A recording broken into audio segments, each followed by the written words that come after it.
I'm Danielle Royston, and this is Telco in 20.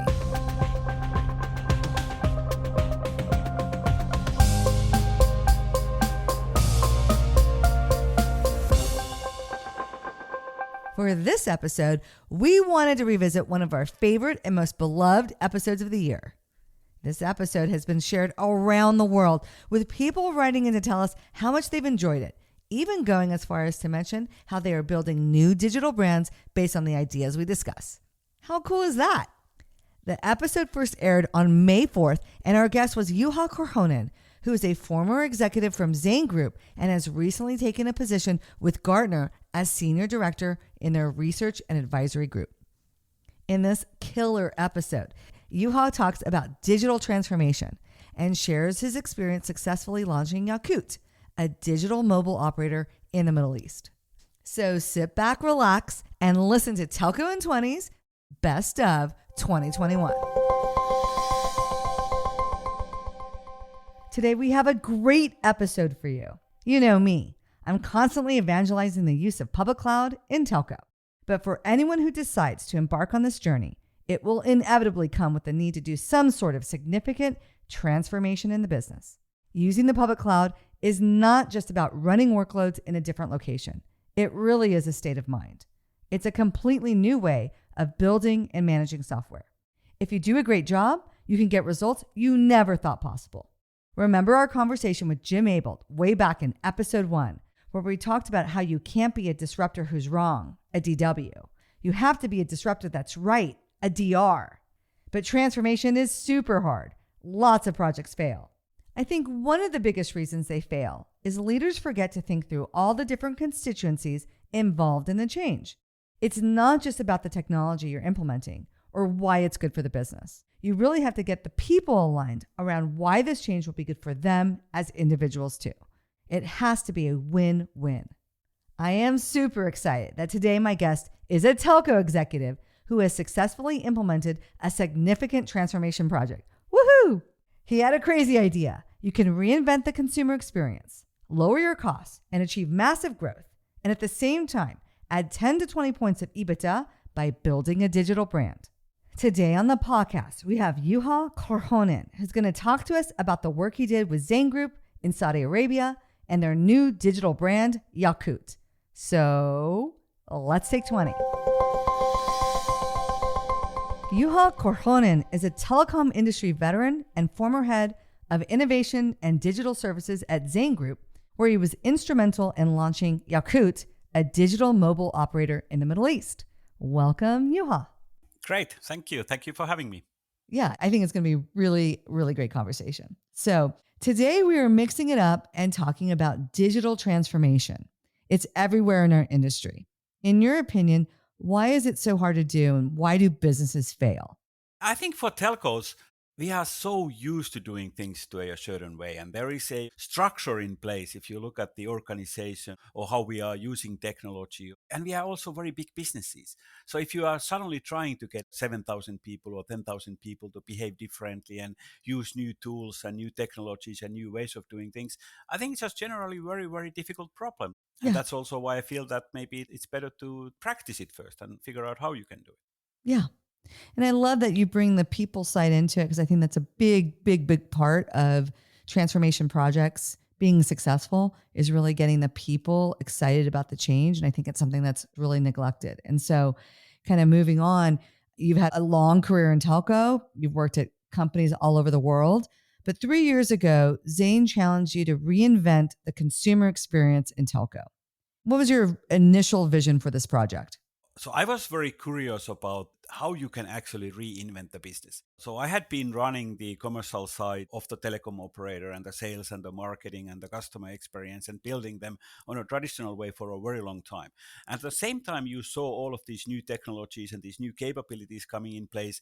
And you saw that all the innovation in telecommunication was done by somebody else. It was the handset guys, or it was the internet guys, but it was not the telcos. Mm-hmm. So how much can you actually do to reinvent it? And what would be the key areas to look at it? So what was really interesting about this project was that it was basically starting from a empty space. So we said, okay, let's not lock anything in. There's a total freedom on the technology. There's a freedom on the organization. There is a freedom of the product and services. Of course, it's still a telco product, but nothing in a sense is locked in, and see where it goes. So I really liked the approach, and it was a very cool thing to do. Yeah. And so it sounds like you really sort of started with a blank piece of paper instead of starting with inside a very large telco.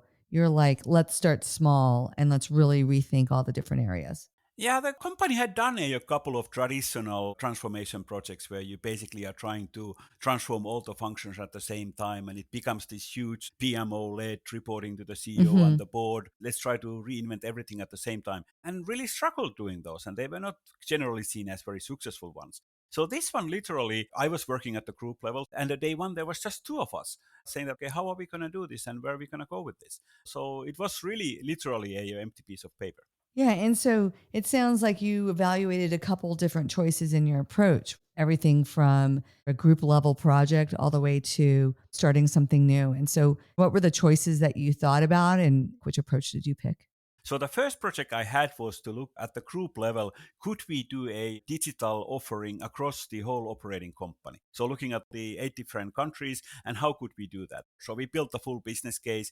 We built the organization. We talked about the products and services. We talked about how to structure it, how much money would we need it. So building the whole thing as a decision for the board. And people liked it. They liked the concept, but it was maybe a little bit too big for them. Hmm. So then the whole project pivoted from saying that, okay, maybe we shouldn't build it ourselves. Maybe we should find somebody that we could do a joint venture with. Hmm. So then there was a second phase where we basically went through all the different companies that we could find in the world that we could do a joint venture, or we could invest into, or we could bring into our market. Hmm. And then the third phase was that the local CEO had decided that, hey, I'm going to do this digital B brand. And then I said, hey, Juha, you already have been looking into this for 2 years. So then I was selected and said that, hey, why don't you go and help these guys out on our side and see how we can actually build it up from ground up.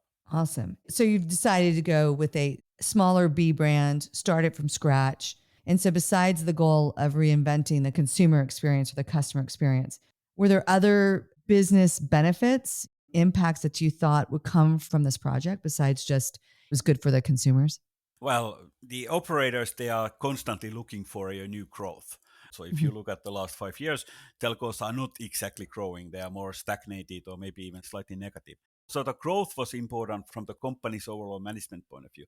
But what I really wanted to see is that I wanted to understand the cost structure of a new way of doing things versus old way of doing things. So at the group level, we were looking at a lot of the KPIs, comparing the different operating companies, trying to see what works better, trying to do knowledge transfer between the companies. But here you had an opportunity of reinventing the cost structure of a telecom operator by doing it in the new way. So let's Yeah. go to maximum on cloud technologies. Let's go to maximum on what we can do on HR. Let's go to maximum of what is the new product and services. Let's go to maximum on digitalization and see how far we can actually take it on this market with this case, and then try to do a comparison between the existing business and the new business. Because Yeah. digital B brand, the impact for the core business is less than actually doing it in the core business. So for me, always the end goal should be what you actually do to the mother company. The mother company has tens of millions of customers. So obviously, if you can do something over there as a transformation, the impact of that would be bigger for everybody. Yeah.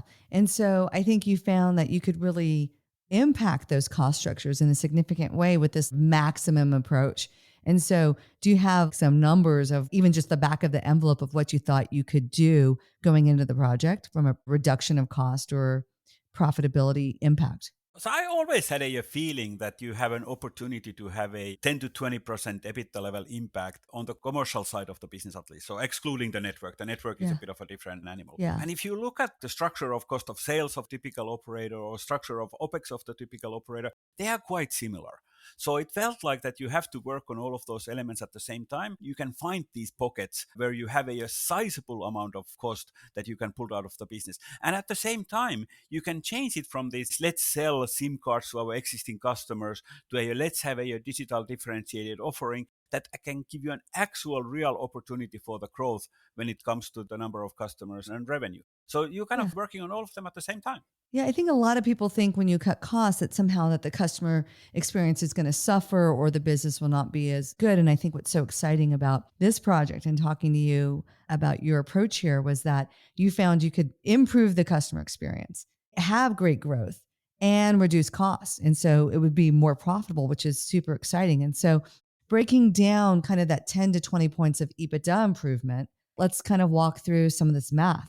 The other day, you know me, I'm constantly thinking about telcos, right? I was looking at the different like big cost drivers of a telco. On average, traditional telcos spend about 6 to 7 points of revenue on sales commission. It's like a pretty big chunk. And I think one of your ideas was to approach this in a different way. And so, can you talk to me about your approach to sales and sales commission? Sure.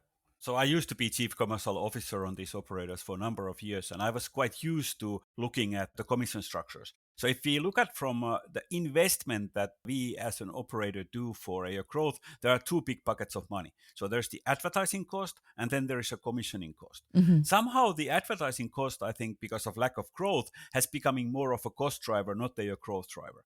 And when I was looking our ratios of advertising cost versus commissioning cost, we spend 3 times more money on commissioning that we spent on advertising. So the commissioning amount itself is a really significant pool of money. Yeah. And once you start to digitize that and you say that, okay, let's have a digital experience for the customer acquisition. So customer comes to your website or customer comes to your app and you have a journey that is fully digitized online. Everybody has a smartphone right now. And honest to God, if they don't have a smartphone, maybe you don't want them to be at least your digital customer, right? Yeah. Why are you trying to do this? Right. So customer already has the tool to do it and start from there. And then you actually don't need much of a commissioning. So the Right. commissioning itself becomes more of a fulfillment cost. You are sending a SIM card one way or another. Or if you get an eSIM, even that doesn't happen. So you Right. have an opportunity of really moving the commissions all the way to zero when it comes to the sales side. Wow. Okay, maybe payment commissions, you need something for the Yeah. payment case and the credit card companies, but that's about it. Yeah. And then the other big thing that happens is that on digital marketing side, you suddenly have a full linkage of the marketing actions you are doing, linking it to the customer acquisition. So you know which campaign or which activity or which thing action that you did on advertising side actually brought you the customer, which Mm-hmm. means that you can start to commission your marketing expenses. So you kind of get both of these, and that becomes your growth driver. That's amazing. I think what I heard there was almost a complete elimination of sales commission, which if it's 6 or 7 points of revenue, Yeah, it's gone. Yeah, you yeah, don't need it's it. huge. And so I think another big expense at a traditional telco is the cost of customer care, which again, I think is typically around 7 points of revenue. And obviously you have to have a customer care function. But what did you do here in terms of your approach of being a digital telco and reimagining that experience, which I think most companies really struggle in providing a really great experience Yeah. for customers? Well, I really never understood why anybody on their mind would want to talk to their operator's customer care. It is a painful experience. Mm-hmm. Why would anybody want to do that? So the reason why it's happening, of course, is because something is going wrong. Yeah. There's an issue. Yeah. So if you think about what kind of call center does Google run or what type of call center does Facebook run, these companies have billions of customers across all the countries of the world, and somehow they don't need a call center. Mm-hmm. And they are offering products and services and they are selling stuff to you, at least some Hugely of them are, right? successful. Mm-hmm. Yeah. So there has to be a better way. So I think it has two elements. So first of all, on the self-care side, you really have to enable the self-care so that the customer can do themselves what they want to do. Mm-hmm. Help And themselves. when there is an issues or problems, they can actually resolve them. We actually spent quite a lot of time also looking at the product. So there is a number of things that drive customers asking questions from you. So I think you should be mindful about removing the things that are very painful for customers. Giving an example, roaming expenses. Roaming is traditionally something that can cause a bill shock or throw your balance very quickly. Yeah. So I think you should look at how you can move it in a model that this cannot happen. So then there is no bill shock. Yeah. And then, of course, on the care side, so care side call centers are not necessarily the most effective way of talking to your customer. So just by moving from calling to chatting, you have an opportunity of 4x efficiency. So same person can chat with 4 people, but can only talk with one person. So by just changing it to a chatting, you have an opportunity. And one of the decisions we did was that we never launched a call center. So yes, there was a care on social media, email care or a chatting care, but don't have a call center. That alone increases your efficiency over there. You do have to learn how to do it differently, though, because one of the challenges is that if you're offering especially social media care, you might end up running customer care to your advertising actions because everybody can reach to you on social media, not only your customers, right? Everyone can see it. And you can't afford to do that. Yeah. It's impossible. And how much do you think you save by approaching it this way? Like I said, I think typically you're spending 7. Did you take it down by 50%? 50% at minimum is at play. But there's another impact that is as important, if not more. So by digitizing it and being always able to see what part of the product is causing the customer care queries, you actually can very, very quickly and actively work on eliminating the reasons why customers are moving into that. So what we also found is that the additional headcount that we would have need when the customer base is growing also was less. You did not need to scale linearly the call No. center team with the growth in the subscriber base. Yeah, absolutely. Yeah, absolutely. Yes. Yeah, no, awesome. And then you mentioned that your third big idea was around the technology and the systems. And again, I think OpEx and CapEx is around 10 points. And so I think you had a really good idea here in terms of how you approach the systems and the technology side. Yeah, so we were lucky in a sense that the mother company didn't put any limitations on the technology. So we were free to choose what we wanted to do. And of course, it makes sense to go to the maximum that you can when it comes to utilization of cloud services and utilization of SaaS services and see how could you build it different. Also, some other decisions, like, for example, try to really avoid product customization, try to avoid system integration, use products as products, don't try to make them your own solutions because suddenly your cost structure gets totally different, and build it up from there. Yeah, so that's awesome. And so how much do you think you saved with that approach on the systems? Do you think it was about 50% less of OpEx and CapEx from 10 points down to 5 maybe? Yeah, and I think CapEx is even less. So we started originally as a full cloud solution. So the first version was actually built fully on cloud. But then because of the country regulation, we had to move it to an on-prem later. But if you are able to do it as a cloud, I think you are very close to a zero CapEx. Yeah. Because the only CapEx that you have is maybe you're capitalizing your development expenses, but you don't need to buy hardware. Right. There's no need for that, right?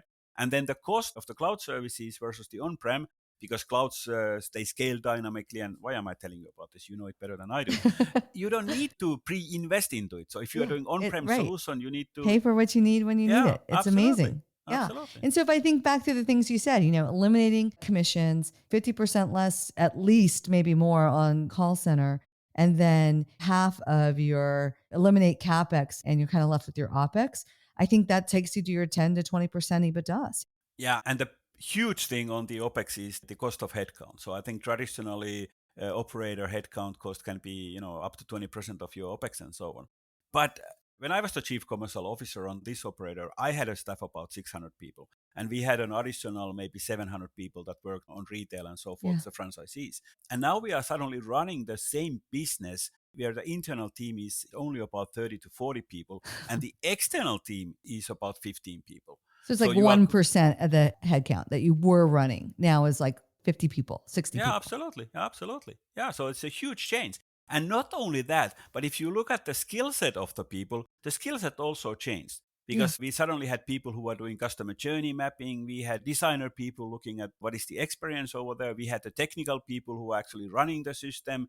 We didn't have to do procurement process to do change requests because we didn't have change requests. Right. There was a lot less business casing needed for approvals because what are we going to approve because we are not doing the change request, right? So much more of the work is just happening inside of the team, which means that you're also much faster, you are much more agile, you are able to do the things that would take a much, much longer time on the traditional organization structure, right, and with less cost, less people. Yeah, and so your org structure has really changed. It's not like a typical org structure, just smaller. It literally is different teams and different sizes. You just don't need procurement and you don't have all this project management and consultants and change management. It just goes away. It kind of sounds almost like a software company, not like a telco.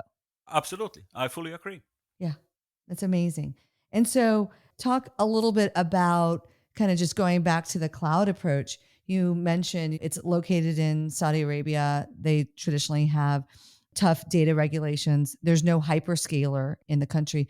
You mentioned that you wanted to use public cloud and you started that way, but then you had to switch. I think that happens to people around the world. How did you keep it as, I'm going to use air quotes, as cloudy as possible, but yet you're installing on-premise and I guess a private cloud maybe? Yeah. So first of all, to give Saudi Arabia as a country some credit, the country actually has a quite strong cloud strategy. So they want to have a cloud services over there. So the country itself did not really have an issue with the cloud. But what regulation said is that these services have to be inside of the country premises. Yeah. So things have to be inside of the country. But other than that, cloud is a fair game and it's actually almost encouraged. But the challenge was that there was no hyperscalers available. None of them were operating in the country at the time. Right. I think Amazon was building data center in Bahrain, so that was close by, but still country next door. So we couldn't do that. So what we ended up doing was that we have to do it on premises and basically just have and buy the hardware what we need. But what we did do is that we maintained the cloud native approach on top of the hardware. So you're still doing the containers, you're keeping it as close to that as you can be. But what I was hoping for and what is also happening is that once the cloud providers become available, then you basically would be able to move it back To to the move cloud it. service. And I think that's a really smart thing to do is design it in a way like if you can't right now, bet on the future. Be like, well, in the future, this will change. And so, for example, I think Google announced maybe 6 months ago that they're going to do a data center in Saudi Arabia. And so if you designed your private cloud in a way that you can shift it and you can start to move it and start to take advantage of the public cloud, then it's just a stepping stone. And so I think it sounds like that's what you guys were doing. Like, this is a temporary solution. We want to move forward. When a hyperscaler becomes available, we could take advantage of it when it's in country and we're able to. Absolutely. So it sounds like, if I just had to summarize, because I think this is just such an awesome little case study, right? Which is you have a super small team, you're using as cloudy software as possible, dramatically higher profit, right? 10 to 20 points more, and a great new brand. And you mentioned earlier, you're like, we really wanted to get growth. And you mentioned that there was lower acquisition costs. So can you talk about the growth side of it and what you found? Was it just a little bit of growth or was it really amazing? Did the results match? Yeah. So like I said, I was kind of used to as running the commercial before to having this more or less plus minus 5% type of numbers that you are seeing on your growth. And every year is more or less the same. And we are planning for the growth and then trying to chase it. And typically most of the time we are not getting it. So what ended up happening over here was that, first of all, it was a new team. It was a new IT stack. So we had a totally separated IT stack. We are reusing the operators network, but we are not using any of their IT systems. So we had our own IT stack. We had our own team. So we are not using their organization, only support services like HR and so forth, but we have our own team. We had our own marketing organization. We had our own brand that had never been introduced to the market, right? So Mhm. a lot of things that we had to sort it out. So it took about maybe 3-4 months for that to really start to come together and us to start to be able to operate more efficiently. But ever since after that, you started to see that it's on an exponential growth path. And on a very early stages, you start to see that, oh my God, it's actually really starting to pick up. Yeah. And it took a while for people to start to actually believe it. And I remember having these discussions with some of my senior management saying that, hey, look, I believe that we can actually start to see the success. And if I look at the whole next year, it was exponential growth. It was growth on growth. It grew 8x in a single year on its customer base and its revenue. So you saw it going from hundreds of thousands to a millions and from millions to a tens of millions. So I really, really, really enjoyed the growth part. And at this part, one of my duties was that I was actually head of the growth team. So I was physically running the people who are doing the growth and what kind of campaigns we are doing and how we are managing it. So I really, really enjoyed it. And No, I hope, who wouldn't hope them all enjoy the it? It's like a success. Yeah, massive yeah, it's success, a good story. Yeah, yeah. And right? I hope that they continue it. I mean, people are afraid of digital transformation. They're afraid of how can I make this move to digital? I've had this a traditional sales channel. I can't disrupt it. It won't work. And then you have this story where you're like, let's just think very open-mindedly with a blank piece of paper. Let's design it from scratch with the tools of today. Look at the internet giants and how they're doing it and adopt those practices. And it shows just such courage and foresight. And it's really awesome. And so I think my last question for you is, after this amazing experience that you've been through, right? It's one of those great career stories that you love to tell over and over again. My podcast is for telco execs. And so for the other telco execs that are like, I want this for my business, that want to follow in your footsteps, what would your advice be? I think one of the very important topics is that you have to get the learnings inside of your organization. It is not same as your core business, and you have to recognize the fact that there is maybe 30 years of let's do it this way type of culture in your organization. And I very strongly believe that we as humans, big part of our learnings comes from doing something. So you actually have to do it. And I think as an operator, you probably have to be mindful about also managing your risks. So I'm not a big believer of a huge transformation projects. They are very complex. They are very difficult. I am not a big believer of let's just do an RFP where we get a full digital stack and then we move our 10 million customers to this stack. Yeah. This is also very difficult. It's almost impossible to do. Your risks are at maximum. So my recommendation would be that, hey, think about something that is small enough that you can control it, something that you can actually get to the learnings into that, but then also have a plan. How are you going to move that new way of working or that new technologies that you are utilizing on your core business side? Because that's fundamentally where your bigger benefit is going to be. So start small, because then you also can try out things. It doesn't matter. Even if it doesn't work, your risk is so much reduced. But then have a very quick plan how to move the core business also on the new technologies. And those human skills, they are super important. They are super important. Well, It's I think people who transform, not the companies, right? Yeah. People transform, right? Not the business. And I think that's how you started our conversation. And it's nice that we're wrapping up with it, which is you really got to connect the change to the individual. I mean, obviously it's great for the business, better profits, higher growth. It's a fantastic success story, but you got to connect it to the individual of why should they help you and why should they work hard and why should they change your behaviors. And if you can do that, I think you have a chance to have a successful transformation project. So I could talk to you, Juha, forever about this because I love this story, but I've really appreciated our conversation today. And so thank you so much for coming onto the podcast. Thank you for having me. Awesome. Stick around because we're ending each podcast with a Telco in 20 takeaway. I have 20 seconds to tell you something you need to know. I think a lot of people in telco think you can't do great things for the customer without hurting your business. Juha, Zane Group, and the team at Yaqoot prove that's not true. You can reinvent the customer experience, have exponential growth, and have high profitability by building a digital telco. And the reason you can do this even easier today is because of the enabling technology of the public cloud. You have to be willing to reinvent your business, which is hella hard. But if you approach it like Juha and radically rethink every area of the telco, it can be done. You gotta get your people aligned. You've got to rethink your user journeys. You've got to redo your organizational structure, and you have to resize your workforce. It's a completely new way of thinking. It starts by putting your subscribers and not your network at the center of your business. After all, they're the ones that pay the bills. Thanks again to Juha Korhonen for being a great guest. And if you're a telco exec out there being a maverick, rethinking the customer experience, driving big transformational change, I'd love to have you on the podcast. Text me at 925-TELCO-DR. Don't forget to hit that subscribe button, share our podcast with your colleagues, and if you liked what you heard, leave us a review. Let's connect on LinkedIn and on Twitter at TelcoDR. And please sign up for our awesome email newsletter on telcodr.com. And as always, later nerds.